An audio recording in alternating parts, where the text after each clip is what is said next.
বানিয়েছেন, আমরা টানা কিন্তু পুড়িয়ে দিয়েছিলাম। এসআই সন্তুষ্টি কিন্তু আমরা জ্বালাই দিয়েছিলাম।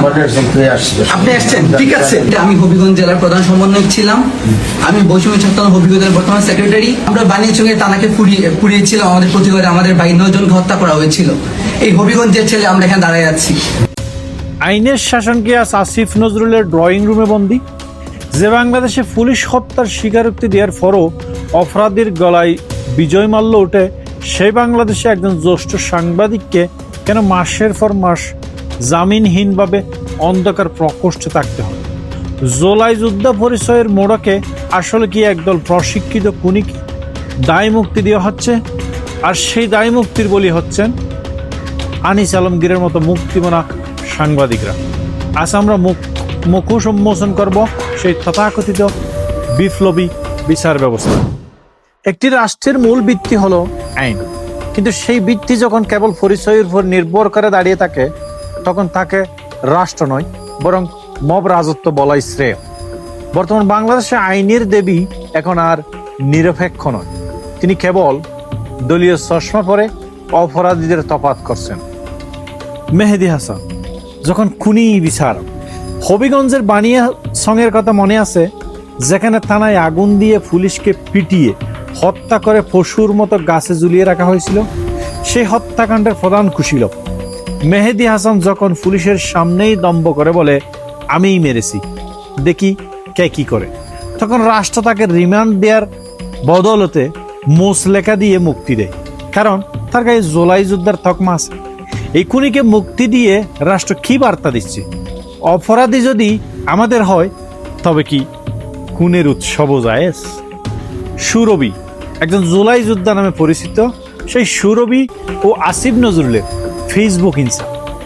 আদালত দুপুরবেলা যাকে রিমান্ডের নির্দেশ দিলেন, সন্ধ্যা না হতেই তিনি বাসায় বসে হাসি তামাশা করছেন। তাহারিমা সৌরভী, যার হাতে 32 নম্বর বাঙ্গার উল্লাস আর রাজপথে মব লিড করার অভিযোগ। আইন উপদেষ্টা আসিফ নজরুল একটি ফেসবুক পোস্ট দিলেন, আর জাদুর মতো আদালতের রায় বদলে গেল। নাবালিকা কাঠ খেলে যে কিশোরীকে মুক্তি দেওয়া হলো, সে একই কিশোরীকে যখন ভিডিওতে দেখা যায় প্রশিক্ষিত খুনিদের মতো হাসনাত সার্জিসদের পাশে বসে দম্ভুক্তি করতে, তখন প্রশ্ন জাগে, এরা কি শিশু নাকি রাষ্ট্রের জন্য এক ভয়াবহ বিপদ? এবার দেখুন আসিফ নজরুলের উল্টো পিঠ। জ্যেষ্ঠ সাংবাদিক ও কলামিস্ট আনিস আলমগীর, তার বিরুদ্ধে কোনো মানুষ হত্যার অভিযোগ নেই, কোনো থানা ফোটানোর ফুটেজ নেই, স্রেফ ভিন্ন মত পোষণ করা আর ঠুনকো রাজনৈতিক অভিযোগে তাকে তুলে নেওয়া হয়েছে। 1 মাসেরও বেশি সময় পার হয়ে গেছে, অথচ তার জামিন হচ্ছে না। সুরভি ও মেহেদীদের বেলায় যারা মানবাধিকারের জিকির তোলেন, তারা আনিস আলমগীরের বেলায় আজ বোবা ও কালা।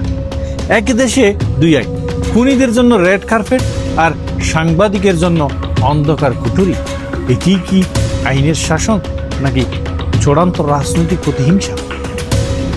অঘোষিত ইন্ডেমনিটি ও আসিফ নজরুলের ভূমিকা। আইন উপদেষ্টা আসিফ নজরুল একা কাউকে ছাড়ছেন না, বরং তিনি একটি বিপজ্জনক নজির স্থাপন করেছেন। তিনি শিখিয়ে দিচ্ছেন, তুমি যদি জুলাই খুনি হও তবে আইন তোমার জন্য বৃত্ত। এই ইন্ডেমনিটি কোনো সংসদে পাশ হয়নি, এটি পাশ হয়েছে নির্বাহী ক্ষমতার দম্ভে। 1975 সালে খুনিদের যেমন সূর্য সন্তান বানানো হয়েছিল, আজ 2024-25 খুনিদের একইভাবে বীরের মর্যাদা দেওয়া হচ্ছে। জুলাই যোদ্ধা, এই বীরত্ব কি শেষ পর্যন্ত রাষ্ট্রকে গৃহযুদ্ধের দিকে ঠেলে দিচ্ছে? আজ যারা আওয়ামী লীগ বা ছাত্রলীগ সন্দেহে গ্রেফতার হওয়াদের উপর অবিচার দেখে হাততালি দিচ্ছেন, তারা ভুলে যাচ্ছেন ক্ষমতার চাকা ঘুরতে সময় লাগে না। আজ জুলাই যোদ্ধাকে তো খুনিদের মুক্তি দেওয়া হলে, কাল যখন অন্য কেউ ক্ষমতায় আসবে, তারাও নিজেদের কর্মীদের জন্য এই একই ইন্ডেমনিটি দাবি করবে। তখন দেশ কি আর বাসযোগ্য থাকবে?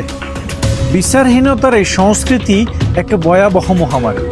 যখন একজন আইন উপদেষ্টা সরাসরি বিচারিক প্রক্রিয়ায় হস্তক্ষেপ করে খুনিদের পার করে দেন এবং সাংবাদিকদের আটকে রাখেন, তখন বুঝতে হবে বিচার বিভাগ আসলে মৃত। সাংবাদিক আনিস আলমগীরের মুক্তি না হওয়ায় প্রমাণ করে যে এই সরকার কেবল ভিন্নমত দমনেই পারদর্শী, ন্যায় বিচার নিশ্চিত করতে না।